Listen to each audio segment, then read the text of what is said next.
22e heure. 3e heure d'agonie sur la croix. 5e parole. J'ai soif. Mon Jésus mourant crucifié, embrassant la croix qui retient vos membres, qui sont près de se déchirer.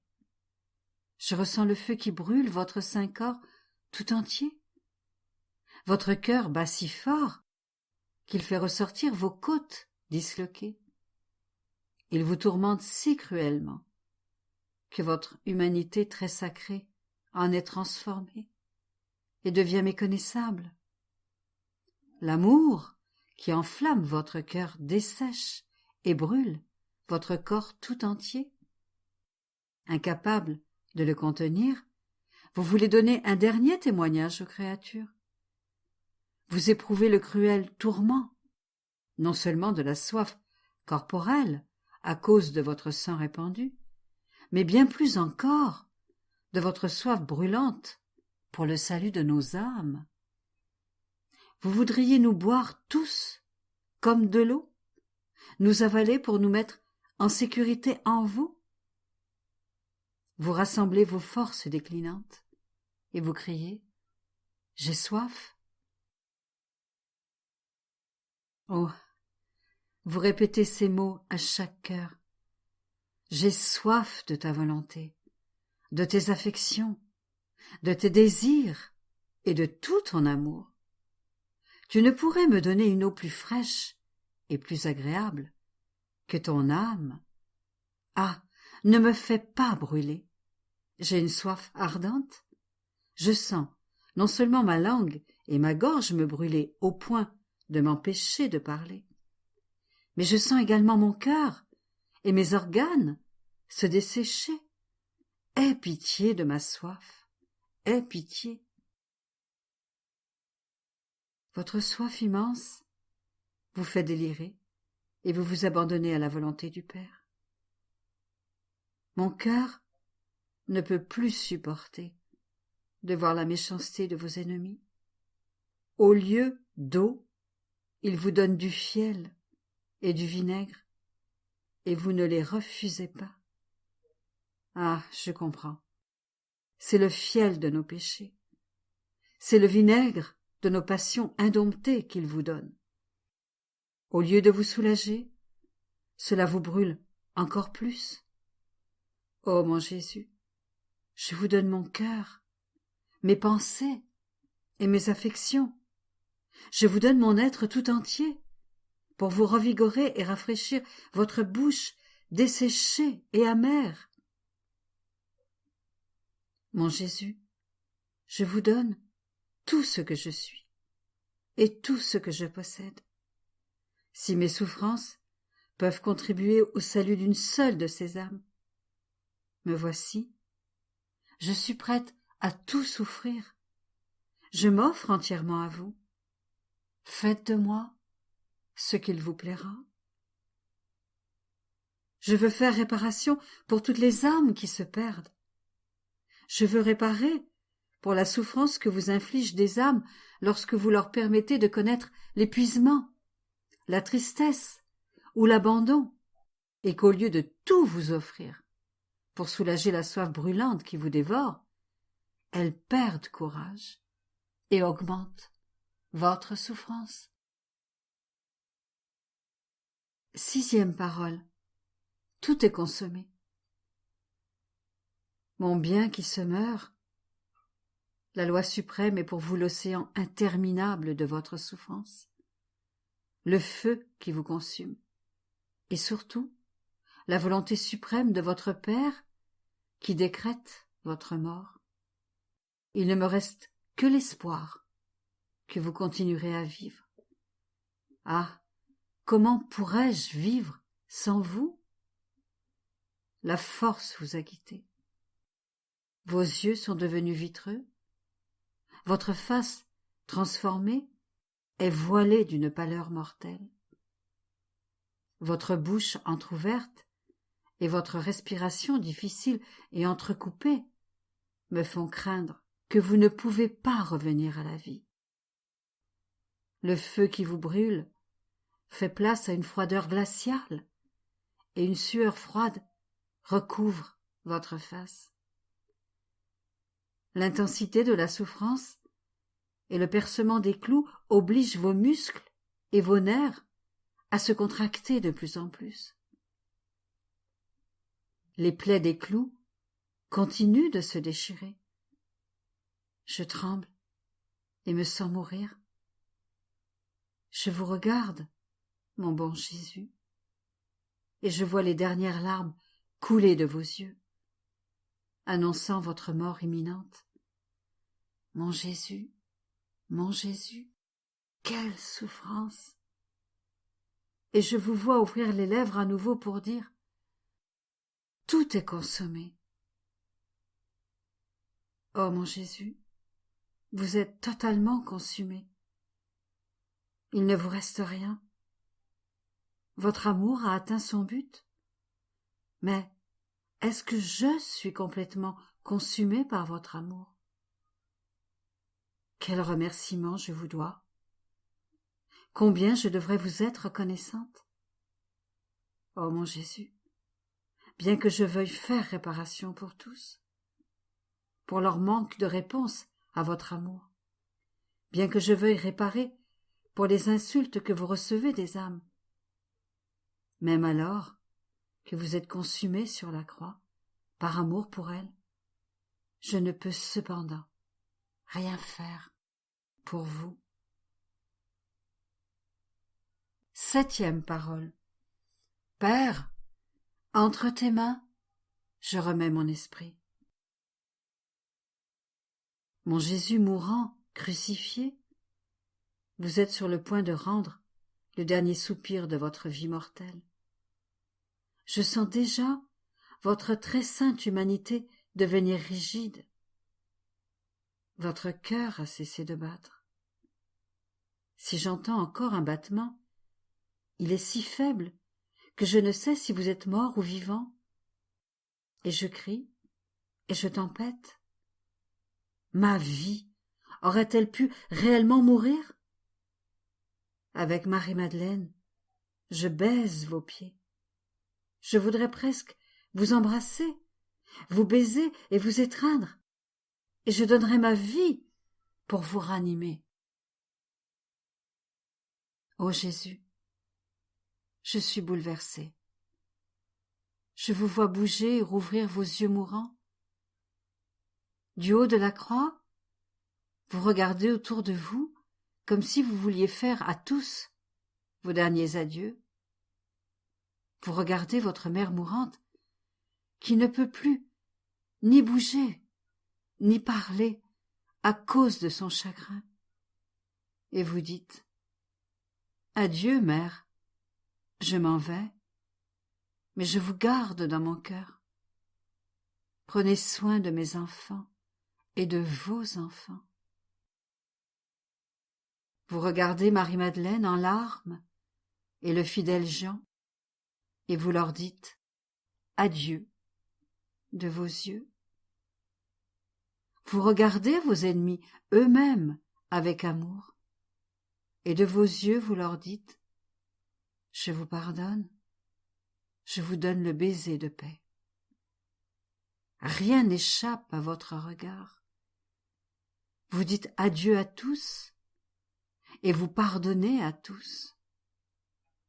Vous rassemblez toutes vos forces, et d'une voix forte et résonnante, vous vous écriez « Père, entre tes mains, je remets mon esprit. » Puis, vous inclinez la tête et vous expirez.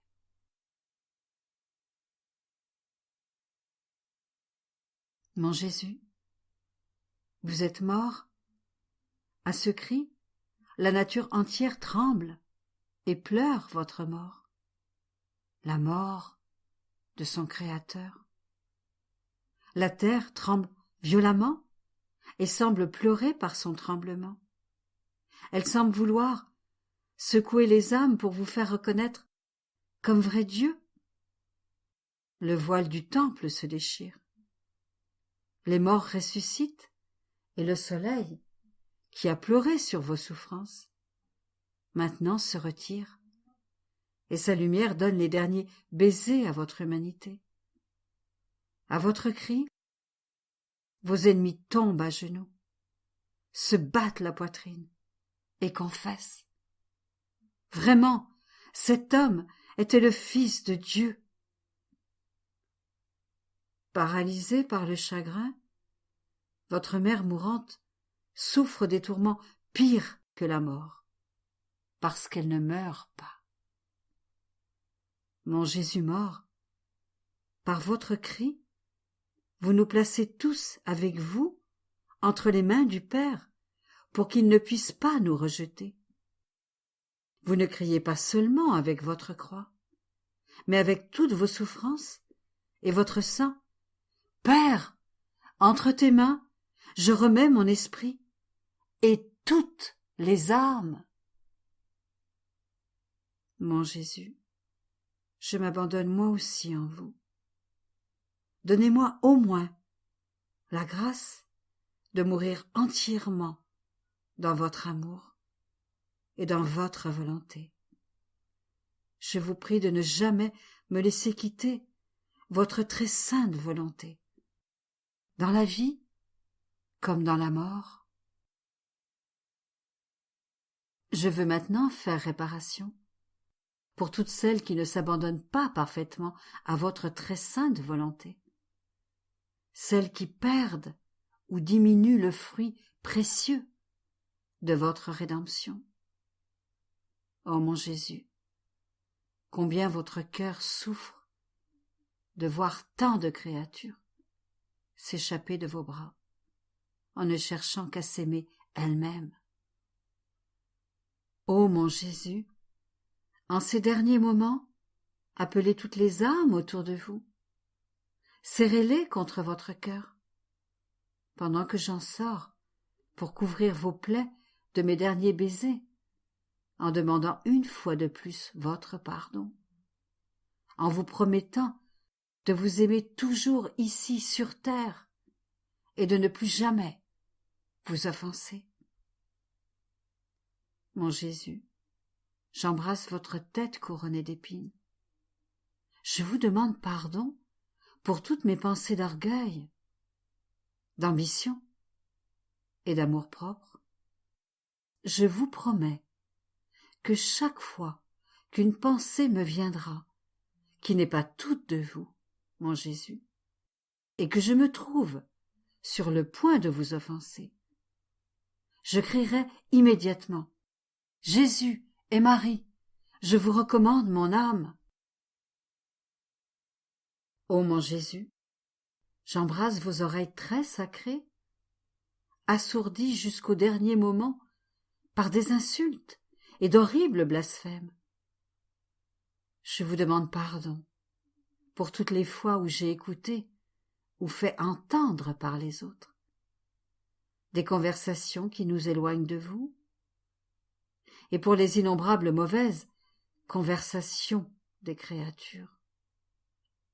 Je vous promets que chaque fois que je me trouverai en danger d'entendre des propos inappropriés, et que je serai sur le point d'étouffer votre voix, qui parle bien haut dans mon cœur, je crierai immédiatement « Jésus et Marie, je vous recommande mon âme !»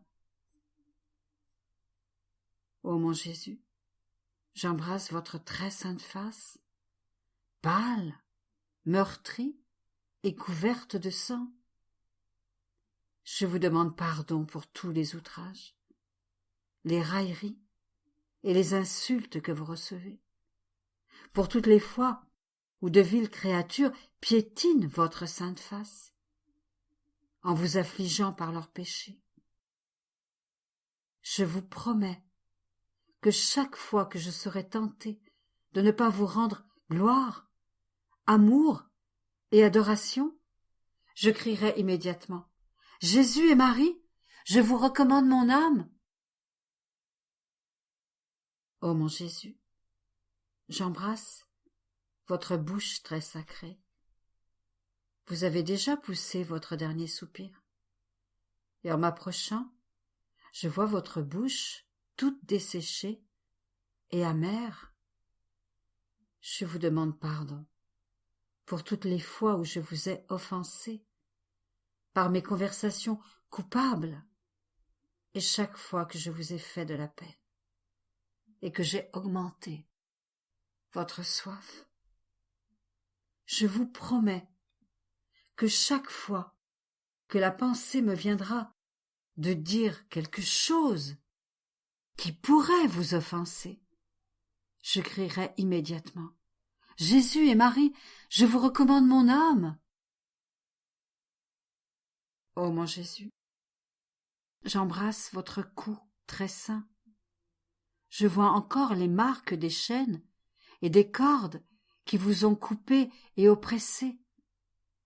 Je vous demande pardon pour les liens et les attachements de tant d'âmes qui formaient des cordes et des chaînes pour votre cou très sacré. Je vous promets que chaque fois que je me sentirai troublée par des attachements, des désirs ou des affections qui ne sont pas entièrement pour vous, je crierai immédiatement: Jésus et Marie, je vous recommande mon âme. Mon Jésus, j'embrasse vos très saintes épaules, votre très saint corps cloué à la croix. Je peux voir combien ils l'ont déchiré, combien vos blessures sont profondes et douloureuses, aggravées encore par le froid. Je vous demande pardon, Jésus, pour les innombrables satisfactions illicites et les incalculables péchés commis avec nos 5 sens. Je vous promets que chaque fois que la pensée me viendra de prendre quelque plaisir ou satisfaction qui ne sont pas pour votre gloire, je crierai immédiatement: Jésus et Marie, je vous recommande mon âme. Mon Jésus, j'embrasse votre très sainte poitrine. Je la sens haletante et à bout de souffle. L'amour qui vous consume est si fort que, tel un fer rougi au feu, il brûle tous ceux qui vous touchent, ô Jésus.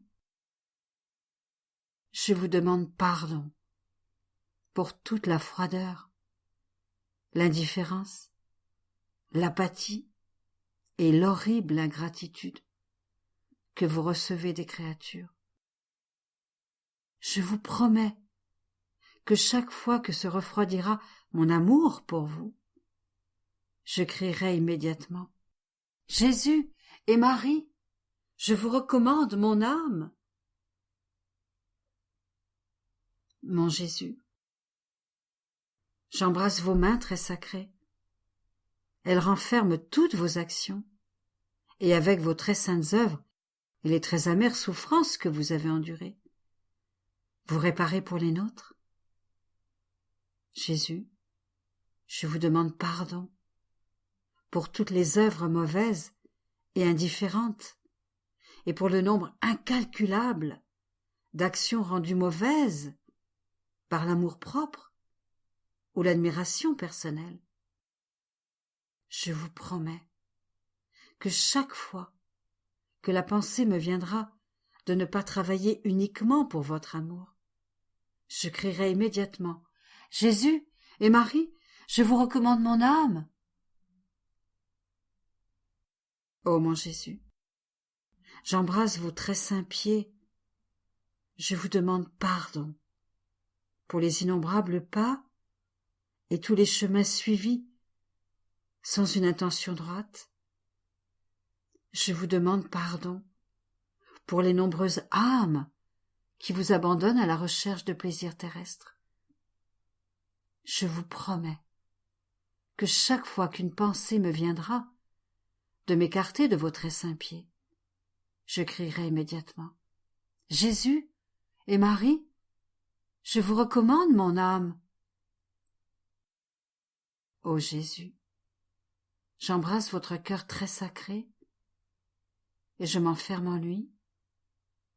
Ce sont les derniers instants de votre vie mortelle, et vous voudriez rassembler toutes les âmes entre vos mains et les prendre avec vous. Mais, mon Jésus, en m'enfermant dans votre cœur, je prends lui la première place, et avec votre amour, votre souffrance et votre volonté, je veux enfermer en lui toutes les âmes que vous avez rachetées, afin que toutes puissent être sauvées, sans en exclure aucune.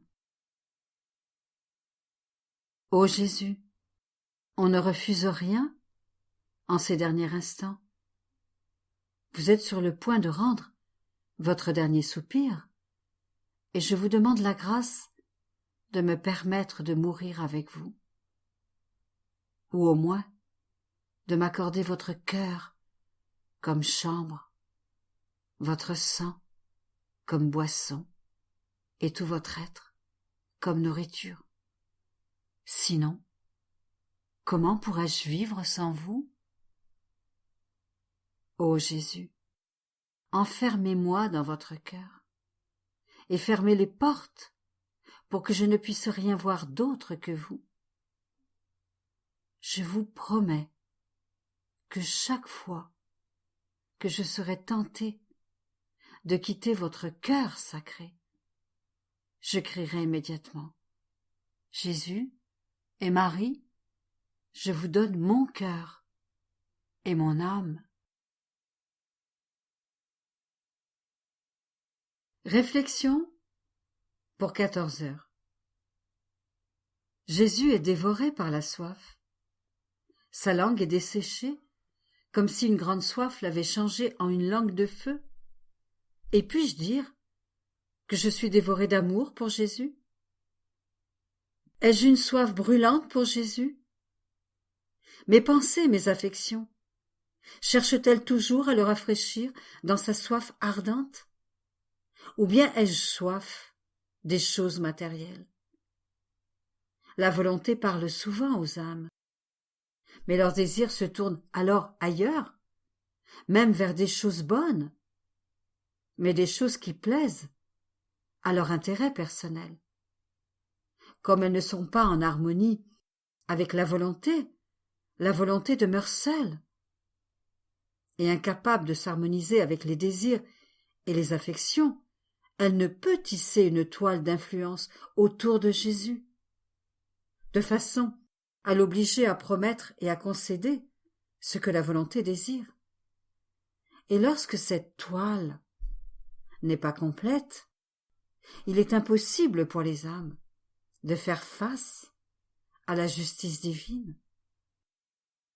Pour être capable de compléter parfaitement cette toile d'influence, je me placerai avant tout en Jésus-Christ, et je me multiplierai alors en chaque goutte de son sang, en chacune de ses souffrances et de ses prières, afin que la justice puisse trouver son complet soutien.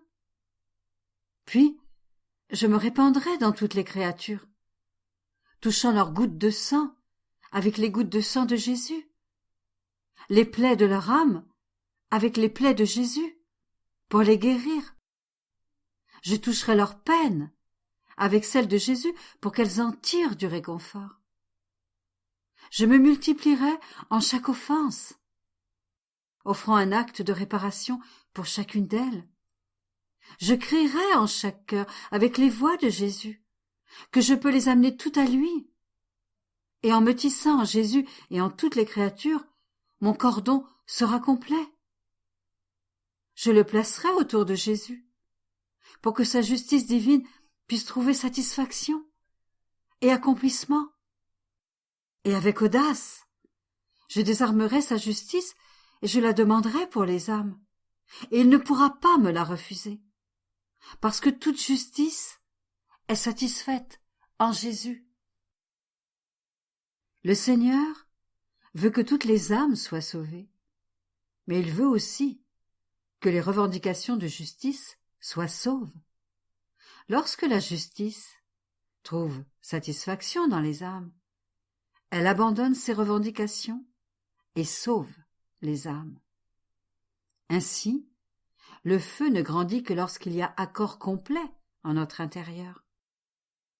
Notre fermeté dans le bien nourrit le feu et nous rend hardis devant ce divin cœur, implorant ce que lui-même désire. Ô soif des âmes, puis-je dire que vous êtes ma passion prédominante? Et si vous ne l'êtes pas, cela veut dire que je ne suis pas entièrement uni à vous. Mon Jésus agonisant, répandez votre soif en moi, pour que je puisse devenir comme vous, une langue de feu. Jésus a soif, et incapable de supporter la soif qui le consume, il dit « Tout est consommé ». Jésus est alors complètement consumé pour nous. Est-ce que je m'efforce, en tout ce que je fais, d'être continuellement consumé par amour pour Jésus? Ou est-ce que je laisse s'infiltrer en moi quelque chose qui pourrait frustrer la consommation entre moi et Jésus? Chaque pensée, parole et action de Jésus la conduit à sa consommation. Est-ce que toutes mes pensées, mes paroles et mes actions m'incitent à me consumer pour l'amour de Jésus? En Jésus, tout était illimité. Les regards, les paroles, la souffrance. Comme en Jésus, tout devrait être aussi illimité dans notre amour pour lui. Chaque nouvel acte de Jésus était une consommation qu'il offrait à son Père et qu'il nous donnait ensuite. Pouvons-nous dire que chacun de nos actes est un acte de consommation pour Jésus? Nous voulons envoyer nos souffrances, survoler la croix de Jésus, pour lui tenir compagnie dans les siennes, et qu'il puisse partager son feu avec nous. Et si nos souffrances tiennent compagnie à Jésus et sont crucifiées avec lui, nous lui dirons « Jésus, je veux répéter vos actes. Je veux que mes souffrances augmentent en valeur à travers vos propres souffrances.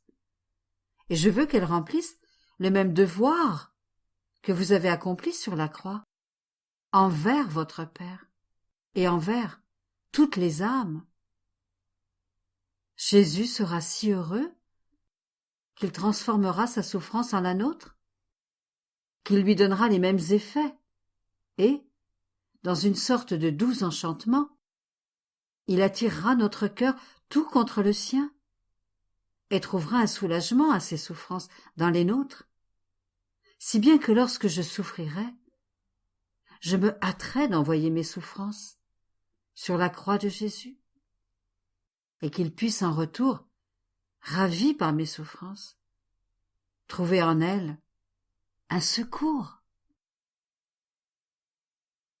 Souvent, lorsque nous devons accomplir des tâches matérielles qu'on dit nécessaires, telles que travailler, se reposer ou prendre de la nourriture, il nous semble que la consommation que Jésus demande encore de nous soit interrompue.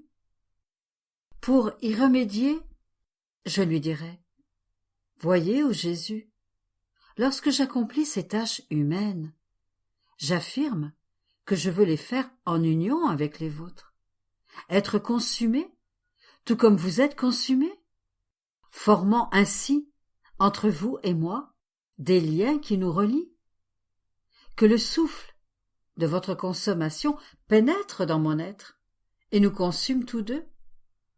Et alors que je m'affaire, je place mon être sur vos flammes brûlantes qui s'élèvent, et si elles voient que j'interromps la consommation entre vous et moi, que ces flammes me brûlent et me consument avec vous. Lorsque la douleur s'empare de nous, lorsque nous sommes mortifiés ou tristes, ou spécialement lorsqu'il nous semble que la vie voudrait nous échapper, c'est spécialement durant ces moments que nous devons unir notre consommation à celle de Jésus-Christ.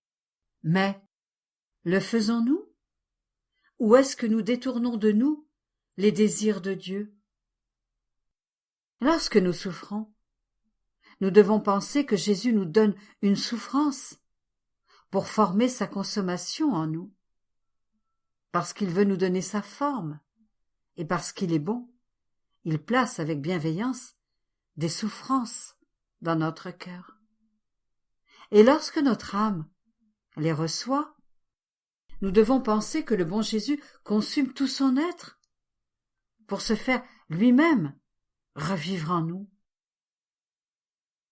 Jésus détruit ainsi notre être matériel pour former en nous son image. Dans la souffrance qui nous accable, nous prenons cette même divine consommation et nous la faisons nôtre. Nous l'offrons à Jésus jusqu'à ce qu'il ne nous reste rien, aucune de nos pensées, aucun trouble, aucune anxiété, ni aucun désordre. Car, lorsque l'âme conserve vivante ses anxiétés, elle empêche une vraie consommation, en formant, pour ainsi dire, une flamme divisée. Chaque souffrance est une flamme qui détruit, et en consumant notre être, elle fait renaître en nous une vie divine. Ô Jésus, ma douce vie, que votre souffle, épuisé, respire toujours dans mon pauvre cœur, pour que je puisse recevoir l'empreinte de votre consommation. Sur la croix, Jésus accomplit la volonté du Père en toutes choses, et dans un acte parfait d'abandon à sa très sainte volonté, il pousse son dernier soupir. Est-ce que j'accomplis en toutes choses la volonté de Dieu? Suis-je parfaitement abandonné à sa volonté? En l'accomplissant dans ses propres bras, comme si je voulais faire mienne la volonté de Jésus et la volonté du Père. Est-ce que je m'abandonne à ce qui doit m'arriver, que cela soit bon ou mauvais? Est-ce que la simple assurance que je suis abandonnée entre ses bras très saints me rend toujours heureuse? Est-ce que je meurs continuellement à moi-même pour l'amour de Jésus? Puis-je dire que tout en vivant, je ne vis plus, que je suis morte à toute chose, et ne vis que pour l'intérêt de Jésus et non plus pour le mien? En d'autres mots, est-ce que les choses que je pense, que je désire, que j'aime et que je fais me rappellent de vivre pour Jésus, afin qu'en lui, je puisse mettre à mort mes paroles, mes pas, mes désirs et mes pensées? Ô mon Jésus, que ma mort soit une mort continuelle pour votre amour, et que chaque mort que je subis soit une vie que je désire donner à chaque âme.